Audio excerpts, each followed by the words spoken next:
Big TV భక్తి సమాచారం WhatsApp ఛానల్లో జాయిన్ అవ్వండి. అన్ని విశేషాలు ఎప్పటికప్పుడు తెలుసుకోండి. కలల్లో చాలా వరకు 90% కలలు తీరని కోరికలే.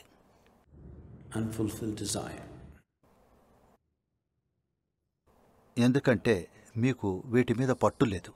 కోరికలతో మీరు ఆడుకోవడం పోయి కోరికలే మీతో ఆడుకుంటున్నాయి. మీరు ఏది చేసినా సరే కావాలనుకుంటారు, అవునా?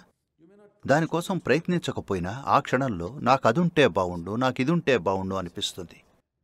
ఇప్పటి వరకు మీరు కోరుకున్నవన్నీ ఈ రోజున మీరిక్కడి నుంచి 5:30-6 గంటలకు వెళ్లేటప్పటికల్లా ఇవన్నీ ఇంట్లో మీకోసం వేచున్నాయనుకోండి, మీ పనైపోతుంది. మీరు కోరుకున్న వస్తువులు, మనుషులు అవన్నీ మీకోసం ఇంట్లో ఎదురు చూస్తుంటే మీరక్కడ ఉండగలరా చెప్పండి? లేదు. మరి మీ కోరికలు తీరకపోవడం అదృష్టమే కదా?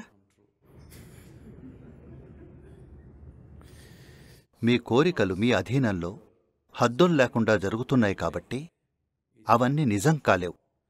కానీ వాటిని నెరవేర్చుకోవాలని ప్రయత్నిస్తున్నారు. ఎందుకంటే ఒకసారి మీరు ఏదైనా కోరుకుంటే మీలోని కొంత శక్తిని ఆ దిశలో ఉపయోగిస్తున్నట్టే. మీరిది అర్థం చేసుకోవాలి. ఇప్పుడు నేను నాకు ఈ లైట్స్ కావాలి అనుకున్న వెంటనే కొంత శక్తి ఆ దిశలో ఖర్చవుతుంది. తర్వాత అది మర్చిపోయి ఆ కెమెరా అనగానే మళ్లీ శక్తి ఖర్చు పెడుతున్నారు. కానీ అంతకు ముందర కోరింది మాత్రం సాగుతూనే ఉంటుంది. మీకు ఎరుక లేకపోవచ్చు, కానీ అది కొనసాగుతుంది. ఒక రోజులో మీరిలా కొన్ని 100 సార్లు చేస్తారు, చెల్లా చెదురైపోతారు. మీరిలా అవగానే ఇక మనసు అర్థం లేని ఆలోచనలతో పరిగెడుతూ ఉంటుంది. ఎందుకంటే మీ శక్తులు పలు దిశల్లో వెళ్తున్నాయి. Because constantly your energy is being thrown in different directions. It is not going in one direction. ఒకే దిశలో కాదు. మీరిది గమనించారా? మీ జీవితంలో ఏదో ఒక సమయంలో ఏదో ఒక దానికోసం మనస్ఫూర్తిగా ఎంతో తీవ్రంగా కోరుకున్నప్పుడు అప్పుడు ఇవన్నీ కరిగిపోయి ఉంటాయి. గమనించారా?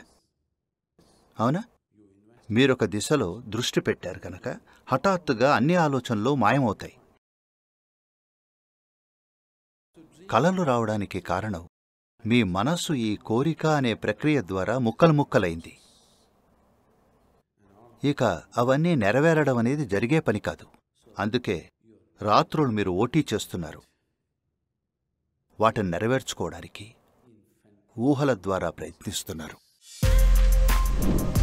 For more videos like this, subscribe Big TV channel.